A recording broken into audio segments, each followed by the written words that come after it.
Let's be honest. Most people who go rockhounding in Arizona come back with a bucket full of disappointment.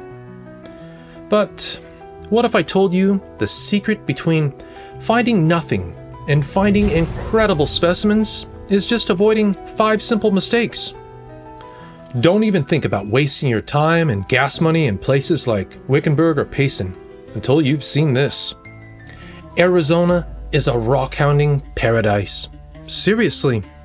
You can find everything from fiery agates and brilliant turquoise to those sparkly Payson diamond quartz crystals. But here's the secret the pros know. You can't just wander out into the desert and expect to get lucky. Success comes from knowing the common traps that leave most beginners with nothing but dusty boots and a wicked sunburn. Today, we're breaking down the 5 biggest and easiest to avoid mistakes that new rockhounds make. Get these right, and you'll completely change your rockhounding game forever.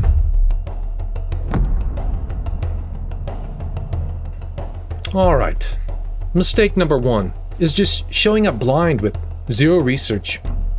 You wouldn't go on a treasure hunt without a map, would you?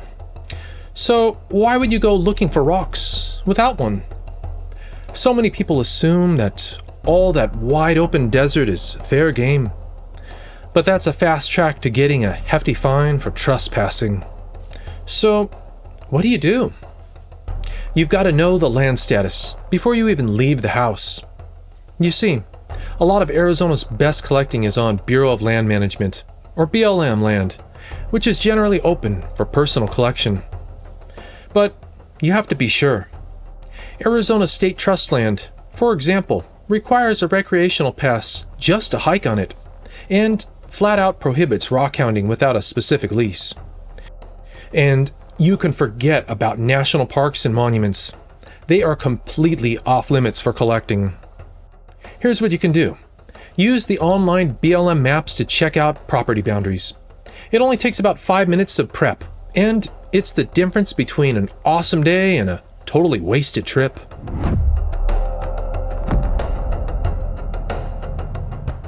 The next huge mistake I see often in a lot of beginner rockhounds all the time is just wandering around and hoping to stumble on something cool.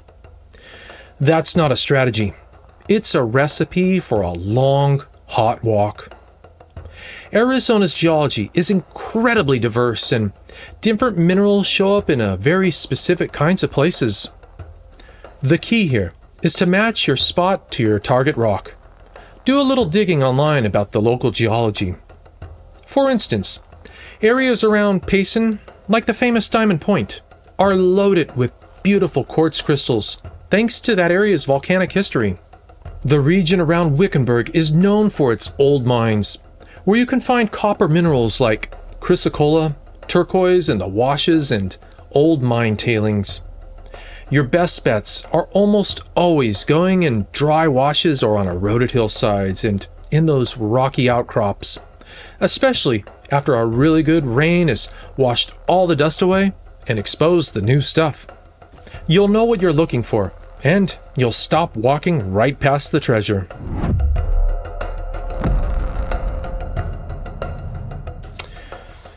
Okay, mistake number 3, coming totally unprepared. There is nothing more frustrating than finding a gorgeous crystal cluster stuck in a rock and having no way to get it out. Oh man, I've been there plenty of times, guys. Or even worse, being miles from your car when you run out of water. Ugh. Your gear doesn't have to be expensive, but it has to be right. A solid rock hammer and a small garden trowel are absolute must-haves for getting specimens out. Always wear gloves and safety glasses, no exceptions. And here's a pro tip. Bring a cheap water spray bottle. A quick spritz on a dusty rock can instantly reveal its true color and pattern, helping you spot a keeper from a piece of junk. But the most critical gear is your own safety. Arizona's sun is no joke, let me tell you. Bring way more water than you think you'll need. Use sunscreen, wear a hat, and Have a sturdy bucket or backpack to haul your finds back.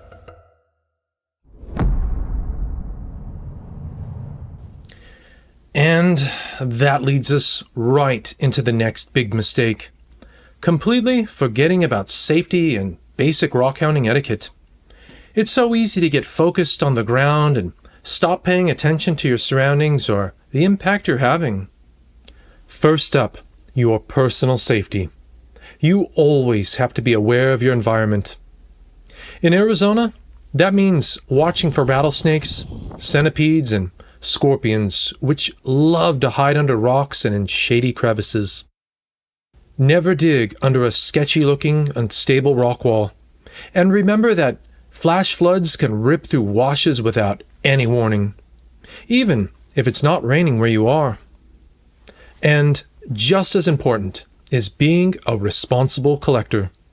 The rule is simple. Leave the place better than you found it. If you dig a hole, fill it back in.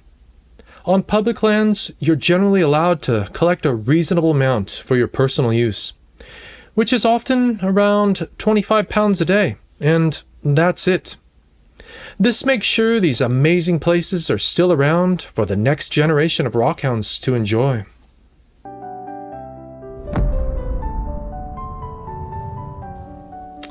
And the last mistake? Trying to figure it out all by yourself.